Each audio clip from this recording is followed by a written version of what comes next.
başa düşülən həddə deyəcək. 5 dənə dəlil gətirir. Bu dəlillərin bəyanı, izahı genişdir. Ətrafında çox geniş danışmaq olar, amma biz qısa danışacağıq. Lakin nə deyir ilk öncə? Mən onu demək istəyirəm. Richard Dawkins deyir ki, məzmunsuz və mənasız olduğunu görməmək mümkün deyil. Deyir, bu dəlillər məzmunsuz və mənasızdır. Heç bir mənası yoxdur. İlk 3 dəlili gətirir, sonra 3 dənə iddia eləyir, sonra keçir 2 dəlilə. Amma nə iş görüb? Richard Dawkinsin səhvi nədədir? Ən böyük səhvi. Ən böyük səhvi burada da, indi buradan bir nəticə almaq istəyirik. Ən böyük səhvi buradadır ki, dəlilləri naqis gətirib. Yəni oxucu, əgər deyək Thomasın öz o kitabını oxumasa, mənbəsinə müraciət eləməsə, öz kitabına müraciət eləməsə, elə bilər ki, Thomas elə bu sözü deyir. Və bu sözdə naqislik var. Bu cür bəyan etsən, bəli, naqislik var. Amma biz Thomasın öz kitabına baxanda görürük ki, xeyr, həqiqətən çox möhkəm dəlildir. Çox möhkəm dəlildir. Bəs nə etməliyik biz? İlk öncə dəlili özümüz deyək, haqq nədir, Thomas nə demək istəyir? Sonra gələk, baxaq, tətbiq eləyək. Görək, Thomasın dediyini Richard da deyir, yoxsa yox. Necə təhrif eləyib? Necə Thomasın sözünü təhrif eləyib? O dəlillərdən biri də adını da qoyub hərəkətsiz hərəkət verici. İlk hərəkət verən. Mən qısa şəkildə, təbii ki, qısa şəkildə bunun barəsində, bu mövzular barəsində kitablar yazılıb. Qısa şəkildə bu məsələyə işarə edeyim.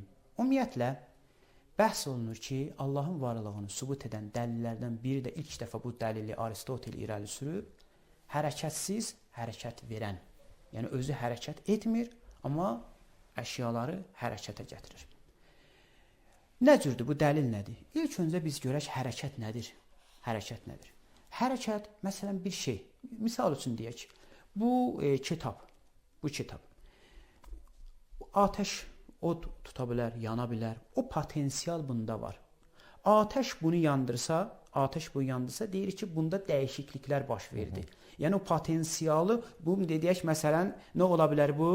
Bu ola bilər, kül ola bilər. O potensial bunda var. Və atəş, xaricdən atəş gəlib bunu yandırsa, o potensialı nəyə çevrilir? Aktuallığa çevrilir. Deməli, hərəkət, buna deyərlər hərəkət, dəyişiklik baş verir. Hərəkət nəticəsində dəyişiklik baş verir. Demək, hərəkət nələrdə olur? O şeylərdə olur ki, onda potensial olsun.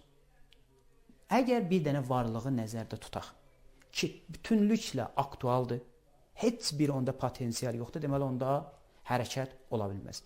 Richard Dawkins bu məsələyə bunu inkar eləmək istəyir ki, xeyr, belə deyil. Amma Thomas nə deyir? Thomasın sözü haqdır. Deyir ki, təsəvvür eləyək ki, bu hərəkətlər davam edir. Məsələn, bu bunu hərəkətə gətirir, bu da bunu hərəkətə gətirir və bu gedir. Bu sonda gedib bir yerdə dayanmalıdır. Və necə olmalıdır? Hərəkət versin, hərəkət etdirsin, amma özü hərəkət etməsin.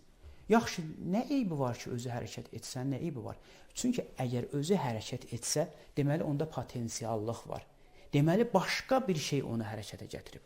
Yaxşı, nə eybi var? Bu onu hərəkətə gətirsin, o bunu hərəkətə gətirsin, bu da onu xeyr. Bu mümkün deyil. Niyə mümkün deyil? Çünki bu potensiallar aktuallığa çevirmək üçün bu ona ehtiyaclısa, o da buna ehtiyaclısa, sonda gedəcək, ya gedib sonsuz silsiləyə çıxmalısan, sonsuz silsilədə batildir, ya da deməlisən, bir dənə mühərrik var, hərəkət etdirən var ki, bunu hərəkət etdirir. Bu Thomasın sözüdür və həqiqətən ağlabatan sözdür. Ağlabatan sözdür. Bu kainatda bu qədər hərəkətlər var. Bu hərəkətlərin bir mənşəsi olmalıdır. Və bu hərəkətləri biz görürük. Bu mənşə elə bir mənşə olmalıdır ki, özü hərəkət etməsin. O da Allahdır. İndi onun adını nə qoyursan qoy. İşimiz yoxdur. O Allahdır. İndi bu əsl dəlil budur. Doğru dəlil. Bu dəlil bizim bəli, bizim kitablarımızda da qəbul olunur. Çünki bu dəlil nəyə əsaslanır? Bu dəlilin əsaslandığı sonsuz silsilə məsələsidir və bu dəlil əlbəttə qərb alimləri biraz bunu zəif bəyan ediblər. Bizim alimlər yaxşı bəyan ediblər. Burada əsas məsələ nədir? Əsas məsələ potensialın aktuallığa çevrilməsidir. Mütləq, bütün cisimlər hərəkət edir. Bütün cisimlərdə bu xassiyyət var, hərəkət. Bunu hərəkətə gətirən bir şey olmalıdır. Özü də hərəkət etməli deyil. Özü də hərəkət etməli deyil. Niyə? Çünki əgər, axı, məsələn, cisim gözləyir. qalıb belə. Məsələn, məni bir şey hərəkətə gətirəcək. Bu cismi hərəkətə gətirən bir qüvvə olmalıdır ki, bunu hərəkətə gətirsin. O qüvvə də özü də hərəkət edən olsa, artıq ya sonsuz silsilədən nəticələnmə getib çıxacağıq, ya da ki, deməli ki, mütləq o özü hərəkət etmir. Yəni başqa çarəmiz yoxdur. Deməli ki, o özü hərəkət etmir. Bu əsas dəlildir. Amma görək bunu Richard nə cür bəyan edib, nə cür izah edir. Deyir ki, çox qəribədir. Həqiqətən naqis bəyan etmək, yəni bu əslində ya zəiflikdən irəli gəlir, yəni zəifdir, bilmir, başa düşmür, elə düşünürəm. Mən təkid edirəm və xahiş edirəm. Mütləq əzizlər, cavanlar, bu kitab, Kaplistonun kitabı var, Kapliston, məşhur qərb alimidir, 9 cild yazıb, fəlsəfə tarixi, qərb alimlərinin tarixi. Orada 2-ci cilddə o Thomas barəsində danışır. Necə də gözəl izah eləyir. Necə də gözəl nə demək istəyir onu izah eləyir. Və əziz tamaşaçılarımızdan, cavanlardan, onlar ki, ingilis dilində bilirlər. Azərbaycanda tərcümə olunmayıb bu kitablar. Amma bəzən gördüm mən, bəzi yerlərdə məlumatlar veriblər. Mütləq müraciət eləsinlər, maraqlı sözlər var. Deyir ki, heç nə öz-özünə hərəkətə gələ bilməz. Bunun üçün hərəkətin ilkin mənbəyi olmalıdır. Yəni, burada siz diqqət eləsəz, ümumiyyətlə potensial məsələsin, aktual məsələsin, niyə gələ bilməz, nə üçündür, bunu açmır. Amma bir halda ki, Thomas onu açıb hamısın. Bu cür mənbələrin zəncirvari bağlılığı ilə geriyə hərəkət edərkən gedib çıxdığımız ilk səbəb Tanrıdan başqa bir şey ola bilməz. Nə isə ilkin hərəkətə təkan verib və bu nə isə yalnız Tanrı ola bilər. Tamam. Yəni, Thomas bu barədə ən azı 3 səhifə bəhs edib. Bəhs, açıb bunu. Amma qısa. Nə orada izah etmir, nə üçün bu hərəkətə gəlirlər, bunlarda niyə məsələn, niyə ilk varlıq olmalıdır, onda çünki aktuallıq və bu kimi məsələlər. Yəni, mən elə biləm, kifayətdir, yəni bu qədər bəyanı. Diqqət et, əsl. Niyə kifayət deyil, mən deyim də. Kifayətdir. Deyil, mən deyirəm deyil, bəli. Diqqət edin, əsas burada məsələ onun söykəndiyi budur ki, yəni deyir ki, İradda da görsənir ki, başa düşməyib. Əsas söykəndiyi budur ki, yəni bu hərəkət edirsə, o da bunu hərəkət etdirməlidir. Yəni deyir ki, nə olsun ki, bu davam eləsin. Bir növ o silsiləvi sonsuzluq məsələsini gətirirsə burada, bu məsələ aksiomadır. Yəni bunu hamı qəbul edir. Əhsəntim. Tam diqqət eləyin. Burada gəlib axı nəticə alacaq. O ilk hərəkət verəni məsələn böyük partlayış yerinə yetirə bilər. O nəticəni alır. Amma düzgün izah eləsəydi Thomasın məqsədini, o nəticə alınmazdı. Çünki böyük partlayışda da nə var idi? Potensial var idi, aktuallıq yox idi. O da nəsə o hərəkətə gəlmək üçün bir qüvvə lazım idi ona. O nəticə alınır bunun bəyanı ilə. Amma Thomasın bəyanı ilə bu nəticə alınmır. Əsas odur, nöqtəsi odur. Hər halda, ikinci məsələ, ikinci dəlildə naqis bəyan edib. Səbəbsiz səbəb məsələsi. Biz burada bizim dini mətnlərimizdə olur səbəbiyyət dəlili. Nə deməkdir? Yəni deyir ki, fəal səbəb, yəni o işi görən, yəni varlıq verən. Deyir ki, biz görürük ki, bəziləri fəaldır da, varlıq verir, bir iş görür. Səbəbdir. Bu bunun məsələn deyir ki, atəş, od istiliyin səbəbidir, ya məsələn tüstünün səbəbidir. Bu səbəblərə baxırıq. Görür ki, məsələn bu onun səbəbidir, bu onda bunun səbəbidir. Və diqqət eləyəndə görür ki, bu səbəblərdə bir oxşarlıq var. Nədir? Bir baxımdan səbəbdirlər, bir baxımdan nəticədirlər. Bir tərəfdən baxanda görürük ki, səbəbdir, nəyəsə bir tərəfdən baxanda nəticədir. Biz gərək bu səbəbləri izləyəndə gedib elə bir səbəbə çıxmalıyıq ki, o özü nəticə olmasın. Nəticə olmasın. Çünki nəticə olsa nə olacaq?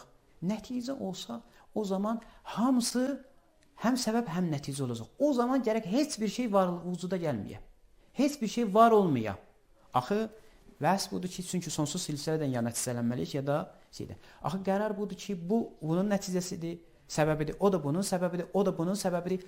Bu yəni nə? Yəni məsələn A B-nin səbəbidir, B C-nin, yəni mənası budur ki, A olmasa B ola bilməz. B olmasa C ola bilməz. C olmasa D ola bilməz. Və bunu gedirik yuxarı. Əgər bunları nəzərə alsaq, onda gərək heç biri varlığa, vücuda gəlməyə. Amma biz görürük ki, vücuda gəlib. Varlıqları var. Deməli, burada ilkin səbəb olmalıdır ki, özü nəticə olmasın bir sonsuz silsilə ilə qarşılaşmayaq. Bu bizim əsas dəlillərimizdəndir və həqiqətən Bu möhkəm. elə birinci dəlilin izahıdır, yoxsa ayrı bir Xeyr, dəlildir? bu ayrı bir dəlildir. Bəs fərqi nə oldu? Orada hərəkət bəhsidir. Hərəkət potensialdan aktual. Burada isə səbəbiyyət bəhsidir. Yəni fəal səbəb. Yəni mütləq burada nəticə məsələsidir. Orada isə biz deyirik ki, məsələn bu hərəkətə gəlirsə, bunun hərəkət verən oxşayır. Siz bəlkə də bu sualı ona görə verdiniz. Çünki hərəkət dəlilini bəzən elə izah edirlər, səbəbiyyət dəlilinə qayıdır. Bəzən belə izah edirlər. Amma əslində diqqətlə baxanda incə fərqlər var. Hərəkət vericidə bizim işimiz yoxdur. Məsələn biz qarışmırıq. Məsələn o əşyalar bir-birlərinin səbəbidir, yoxsa nədirlər? İşimiz yoxdur. Sadəcə sırf o hərəkət cəhətinə baxırıq. Hərəkət cəhətinə. Amma burada isə səbəb cəhətinə baxırıq. Amma Thomas Richard bunu necə bəyan edib? Richard deyir ki, səbəbsiz səbəb adını qoyub buna. Heç nə özünün səbəbi ola bilməz. Diqqət edin, heç nə özünün səbəbi ola bilməz. Bu düz, haqdır. Yəni məsələn, əgər bu özünün səbəbi olmasa başqa bir şey. Hər bir nəticəyə hansısa bir səbəb uyğundur və biz yenə də ilkin səbəbi tapmaq üçün səbəblər zəncirini tutub getməli oluruq. Gərək hökmən ilkin səbəb olsun və elə onu tamdır adlandırır. Yenə də qısa. Məsələn, niyə məsələn sonsuz səbəblər olmalıdır? Yenə də onu tam açmayıb. Yenə də tam açmayıb. Yəni nəql edib. Mən bunların üzərində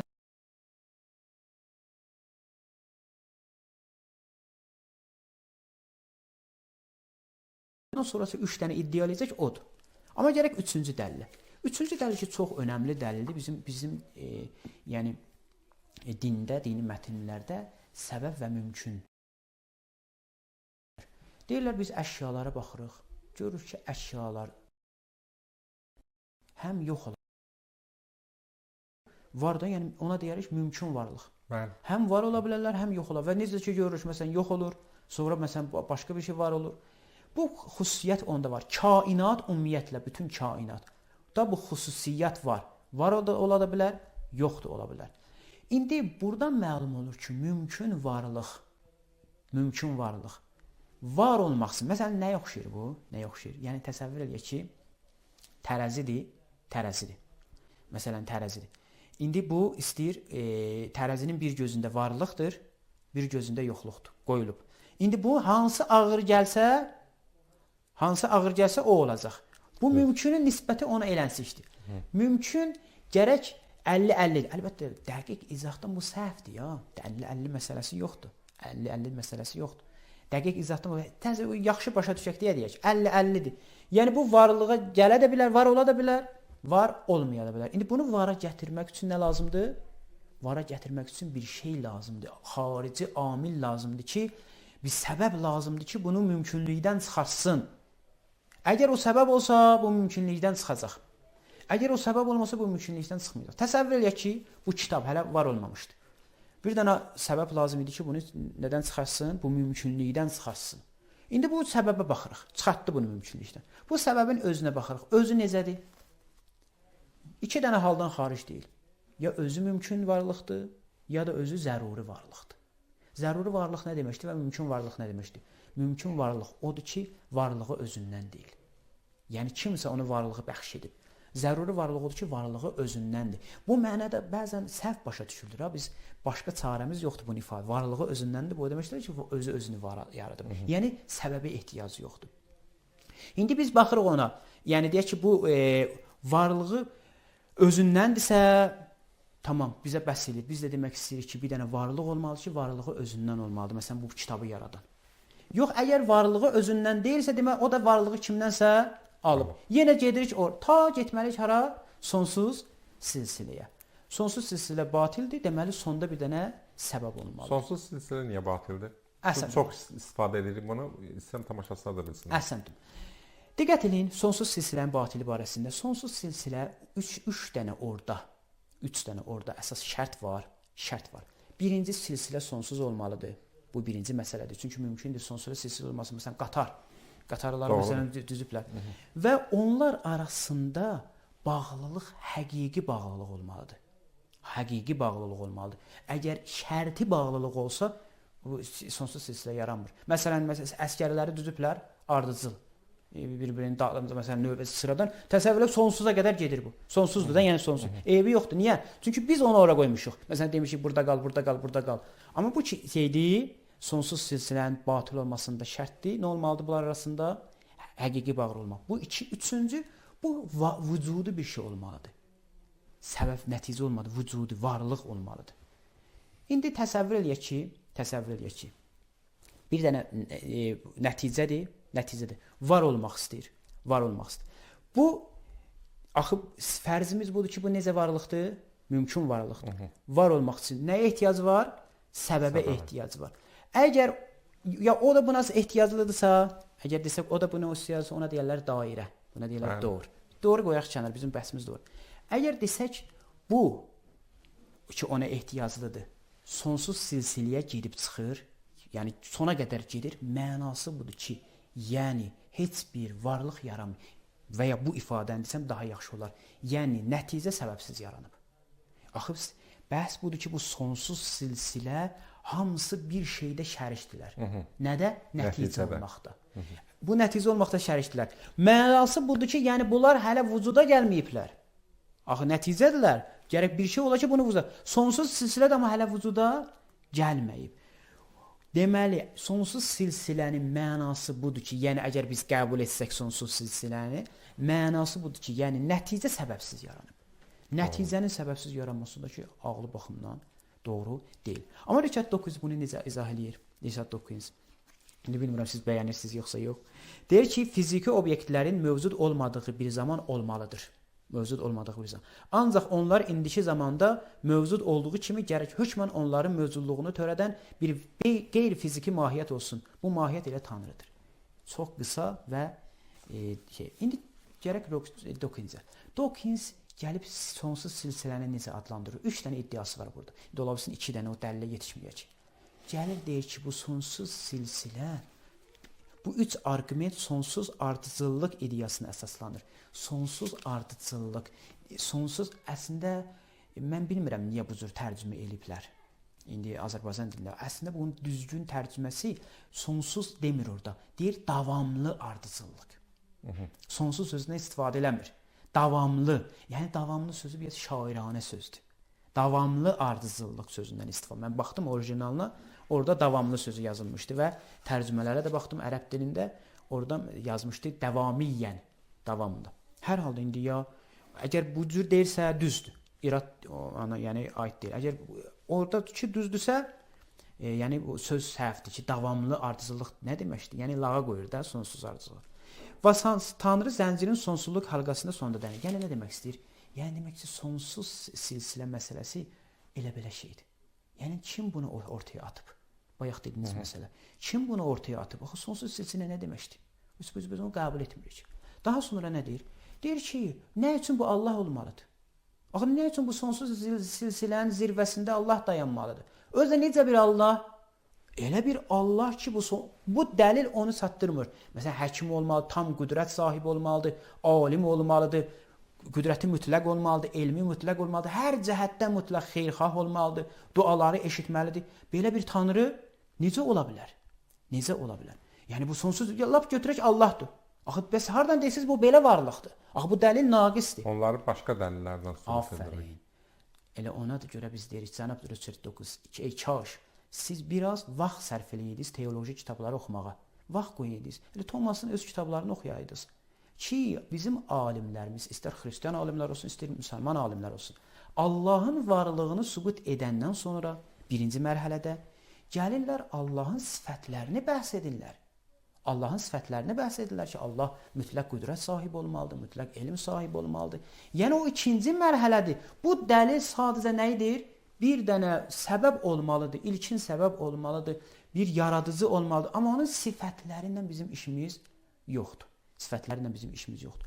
Bu onu, yəni, sonra gəlir nə deyir? Deyir ki, bəzən bu Allah ki bizə tanıtdırırlar, sifətlərini deyirlər. Onun sifətlərində naqisliklər var. Yəni, elə bir sifətlə onu vəsf edirlər ki, elə özü qalır. Məsələn, deyir ki, gəlirlər deyirlər ki, Allah Taala mütləq elm sahibidir. Ya mütləq qüdrət sahibidir. Bu günləri elmi var ki, sabahları nə olacaq? Onu dəyişdirə bilər, qüdrəti var. Deyir ki, qüdrəti var, amma dəyişdirmir. Dəyişdirmir, deməli qüdrəti yoxdur. Deməli qüdrəti yoxdur. Amma Richard Dawkins həqiqətən nə boyda səhvlərə yol verir. Allahın həm elmi məsələsini başa düşməyib, həm qüdrət məsələsini başa düşməyib. Biz Richard Dawkinsə deyirik ki, cənab Dawkins, sən ki deyirsən Allah təbarək və təala sabahı niyə dəyişdirmir? Məsələn, deyək ki, günəşi bu formaya niyə salmır? Falan bir şey niyə? Diqqət eləyin, o ki dəyişir, dəyişən şeylər şərti şeylər də dəyişə bilər. Allah təbarək və təala bu kainatı ən gözəl nizam üzərində qurub. Ən gözəl nizam, sistem üzərində qurub. Və bu sistem davam etməlidir. Allahın elmi var idi buna və bu sistem Allahın elminə uyğun olaraq yaranıb və bunun dağılması, əvəz olması hikmətinə ziddir. Əslində o hikmətinə əksdir. Əgər gəlsə məsələn dəyişikliklər yaratsa. Bu bir. İkinci, Allah təbarək və təala ki buyurursa, deyirsən sən qüdrətin niyə burada emal eləmir, istifadə etmir? Allahın qüdrətləri ancaq mümkün şeylərə aiddir. Bu zaten qeyri-mümkündür. Məsələn 2 üstə gəl 2 4 edir. Allah onu 5 eləyə bilərmi? Biz demirik ki, Allah bəli deyir ki, eləyə bilməz. Amma bu ona görə deyil ki, Allahda qüdrət yoxdur. Sadəcə olaraq o ola bilməz 5. O 5 ola bilməz. İndi də Allah təbarək və təala bu işləri görmür. Ona görə deyir ki, məsələn bu iş baş verə bilməz, qüdrətindən kənardır. Xeyr, sadəcə olaraq çünki o əhsən nizama uyğundur, ən gözəl sistemlə qurulub və Allahın qüdrəti elə şeylərə aid olmur. Allahın qüdrəti elə şeylərə aid olmur. Daha sonra bu məsələni irəli sürür ki, niyə bu sonuncu məsələ? Niyə bu demirsiniz ki, bu sonsuz zəncirin, deyək ki, o sonsuz silsilənin başında böyük partlayış və bu kimi məsələlər durur. Böyük partlayış. Deməli, yenə də Richard Dawkins başa düşmür ilkin səbəb nə deməkdir? Axı bizim bəhsimiz budur ki, gəlib böyük partlayış nə deyir?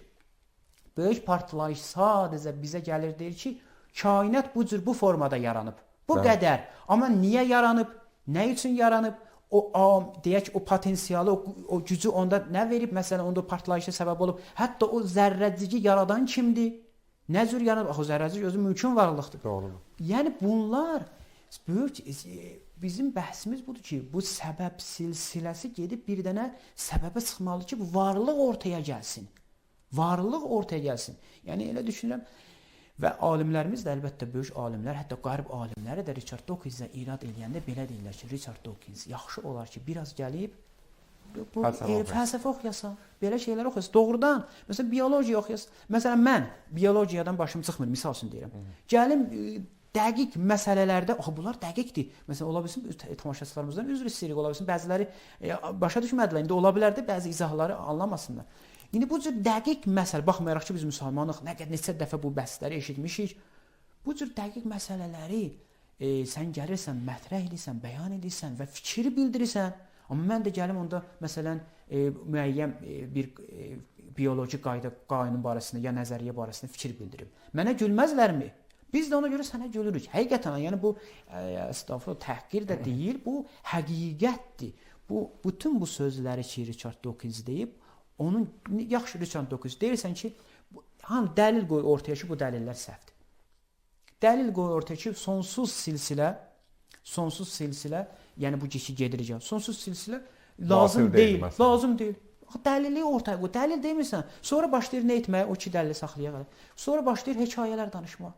Nə bilim filan alim bir dənə kitabında belə yazdı, gülməli lağı buyur. Şeir yazıb mövzun burada. Şeirə baxın. Hər şeyi əlinin içi kimi bilən, gələcəyi apaydın görən Tanrı bunca qüdrətlikən sabahki düşüncəsini bu gün necə dəyişə bilər? Məsələn şeir, yəni oxucuda biraz maraq təsir qoyur. Yəni bu şeirin əvəzinə sən bunu tənqid eləyəydin, cavab verəydin. Gətiribsən heç nə deyirsən ki bu gülməlidir bunun dəlili. Bu qədər kifayət. Bu kifayət eləmir. Doğru. Təşəkkür edirəm. İcazənizlə qısa bir fasiləyə bax, dəyərli izləyicilər. Verilişimizdən ayrılmayın. Sizlər də bu müzakirəyə qoşulun. Suallarınızı verin. Hansı